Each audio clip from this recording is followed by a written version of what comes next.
Welcome to Agile Journey.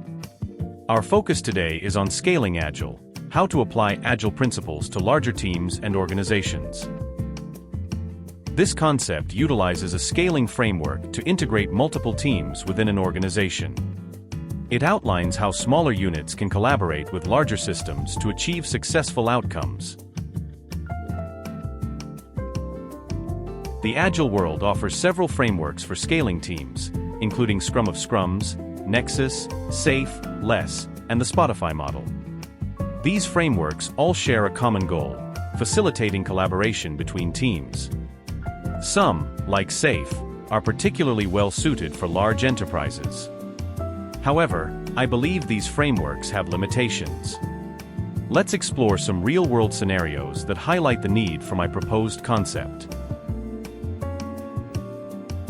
Despite the abundance of scaling tools, teams often deviate from intended workflows, leading to increased control and monitoring efforts.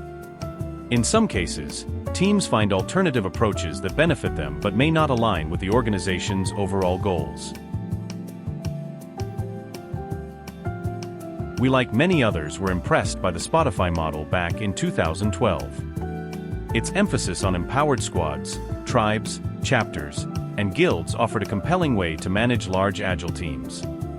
While Spotify itself has likely moved beyond the exact model, the core principles, empowering teams, fostering clear communication, and prioritizing outcomes, remain valuable lessons for anyone aiming to scale Agile effectively. Up to now, Spotify may not be using the exact Spotify model anymore. The Spotify model's popularity led to organizations simply copying its structure, hoping to achieve similar results. However, these efforts often fail because they miss the core principles of empowerment, collaboration, and a focus on outcomes that make the model successful. However, there's also SAFe, a popular framework well suited for enterprises managing multiple teams and products.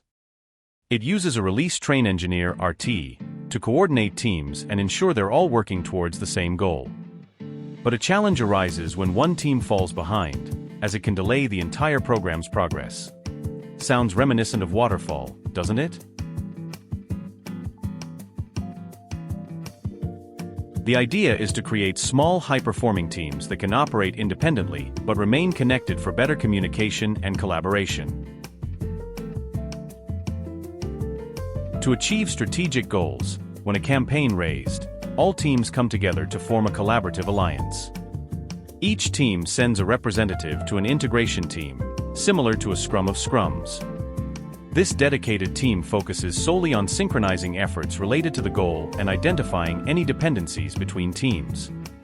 Same as a team, an alliance will be cross-function. How to alliance can finish a campaign without depending on another parties.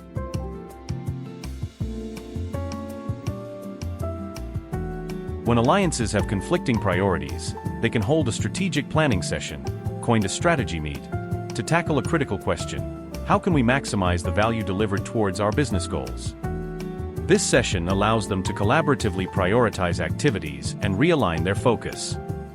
If necessary, a facilitator can be brought in to guide the discussion.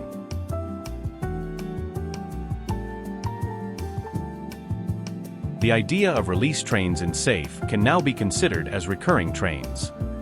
Scrum teams can work together and choose which train to join. The rhythm of each train can range from 2 weeks to 1 to 2 months, depending on the product.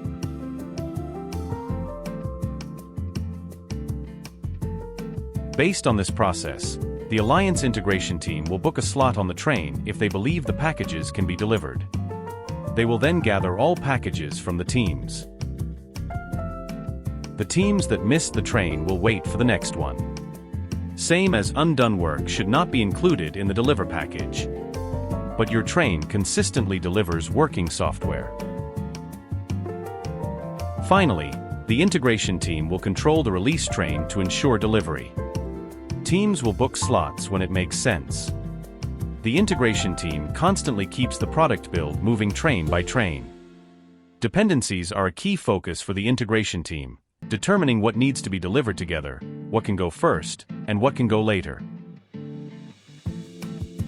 Once the campaign is finished, we assess the alliance's strategic value. The alliance's future depends on the level of integration and ongoing dependencies between the teams. If these needs are no longer present, the alliance may be dissolved. Team members can then part ways with well wishes, potentially reuniting for the next campaign or joining new alliances. This idea is one of several scaling approaches, though others may be more established or widely used. There are still some unanswered questions, such as who should be on the integration team and whether alliances require a single leader or a leadership structure. Our goal is to achieve the best possible outcome through collaboration, ensuring that all working units within the organization system share the same objectives and have the autonomy to self-organize in support of those goals. Thank you for your attention, and please feel free to share your comments.